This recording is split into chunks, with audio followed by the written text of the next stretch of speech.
Concept के बारे में बताऊंगा। मोल की अवधारणा, मोल है क्या चीज़?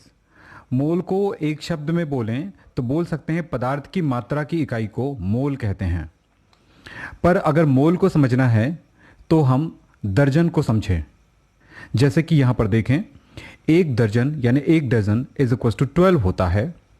उसी प्रकार से एक स्कोर इज इक्वल टू 20 होता है। हम कोरी भी बोलते हैं, समंक भी बोलते हैं। एक सैकड़ा 100 होता है, एक सहस्त्र 1000 होता है। उसी प्रकार से एक मोल 6.022 इंटू 10⁻23 होता है। यानी आपको यह समझ में आया होगा कि एक डजन यानी कि 12 होता है। जैसे हम बोलते हैं एक दर्जन केले दे दीजिए, तो इसका मतलब हुआ एक दर्जन केले मतलब 12 केले देंगे। 2 दर्जन केले का मतलब हुआ 24 केले। एक मोल का मतलब हम समझ में आ गया होगा कि एक निश्चित संख्या होती है। वह संख्या होती है 6.022 इंटू 10⁻23। इस प्रकार हम समझते हैं कि एक केले बराबर 12 केले होते हैं। उसी प्रकार से एक मोल केले कह दें तो हो जाएगा 6.022 इंटू 10⁻23। मैक्रोस्कोपिक कण जो होते हैं उसकी साइज बहुत छोटी होती है, इसलिए छोटे से स्थान पर बहुत सारी कण आ जाते हैं, बहुत सारे परमाणुएं या अणुएं या आयन आ जाते हैं। तो इनकी संख्या को बताने के लिए मोल का उपयोग किया जाता है। यहां पर हमने लिखा है अणुओं, परमाणुओं या कोई सूक्ष्मतम कणों की संख्या बताने के लिए मोल का उपयोग किया जाता है। अगर हम ये कहें एक मोल एटम है तो इसका मतलब हुआ कि 6.022 इंटू 10⁻23 एटम्स होंगे। यानी कि एक मोल परमाणु में परमाणुओं की संख्या होगी 6.022 इंटू 10⁻23 परमाणुएं होंगी।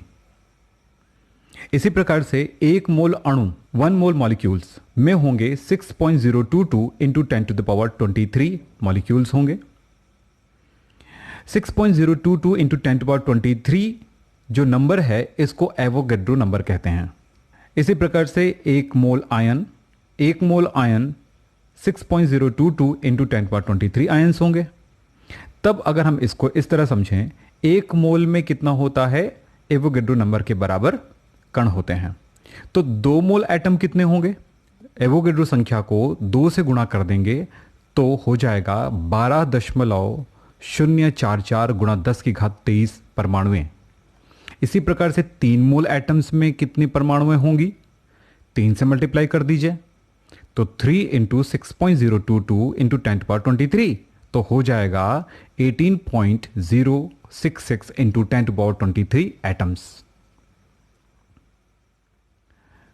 इस प्रकार से हम मोल को कह सकते हैं, मोल संख्या की इकाई है जिसका उपयोग सूक्ष्म कणों की संख्या को प्रदर्शित करने के लिए किया जाता है। यहां पर हमने क्लियर कर देने हैं कि सूक्ष्म कणों की संख्या को प्रदर्शित करने के लिए मोल का उपयोग किया जाता है। मोल को पदार्थ की मात्रा की इकाई कहते हैं, यानी कि मोल पदार्थ की मात्रा की इकाई है। मोल की परिभाषा क्या होगी? मोल की एसआई में परिभाषा है कार्बन 12 के 12 ग्राम में उपस्थित कार्बन परमाणुओं की संख्या को 1 मोल कहते हैं। एसआई में परिभाषा दिया गया है कार्बन 12 यानी कि वे कार्बन समस्थानिक या वे कार्बन आइसोटोप्स जिनके परमाणु भार 12 होते हैं कि 12 ग्राम में जितनी परमाणुएं होती हैं उसे 1 मोल कहा जाता है। इसका मतलब यह हुआ एक मोल में कणों की संख्या 6.022 इंटू 10⁻23 होती है, जिसे एवोगैड्रो नंबर कहते हैं। मोल को स्मॉल n से दर्शाते हैं और एवोगैड्रो नंबर को Na से दर्शाते हैं। मोल कॉन्सेप्ट, ग्राम परमाणु भार का अर्थ होता है 1 मोल परमाणुओं का भार। परमाणु का 1 मोल यानी कि 1 मोल परमाणु का भार ग्राम परमाणु भार कहलाता है और 1 मोल परमाणुओं का भार में परमाणुओं की संख्या होती है 6.022 इंटू 10⁻23 परमाणुओं का भार होता है, क्योंकि इतने में 1 मोल में इतनी परमाणुएं होती हैं। इसी प्रकार से ग्राम अणुभार का मतलब हुआ कि 1 मोल अणु का भार है और इसमें भी उतनी ही अणुएं होती हैं और यूं कह सकते हैं ग्राम परमाणु भार या ग्राम अणुभार का मतलब हुआ कि एवोगैड्रो संख्या के बराबर परमाणुओं का भार, यानी परमाणु के लिए परमाणु भार, अणु के लिए अणुभार कहते हैं। इसे बिल्कुल ध्यान से समझें। अगर ग्राम में निकाला जाए तो उसे ग्राम परमाणु भार कहा जाता है, या उसे आप कह सकते हैं परमाणु भार। यानी परमाणु भार एक परमाणु का भार नहीं होता है, वो होता है एवोगैड्रो संख्या के बराबर परमाणुओं का भार। इसी प्रकार से अणुभार का मतलब यह नहीं होता है एक अणु का भार नहीं होता है, यह होता है एवोगैड्रो संख्या के अणुओं के बराबर का भार। ग्राम अणु, ग्राम परमाणु, ग्राम आयन, इस शब्द को समझें। अणु के सामने या परमाणु के सामने या आयन के सामने ग्राम लग जाए तो उसे हम समझेंगे मोल कहेंगे। यानी कि कह सकते हैं ग्राम अणु यानी कि मोल, ग्राम परमाणु यानी कि मोल, ग्राम आयन मतलब मोल। यानी कि हम इसको समझें कुछ इस तरह से, ग्राम अणु को हम कहेंगे अणु का मोल, ग्राम परमाणु का मतलब हुआ परमाणु का मोल, ग्राम आयन का मतलब हुआ आयन का मोल। 5 ग्राम परमाणु हाइड्रोजन गैस का अर्थ है 5 मोल परमाणुएं।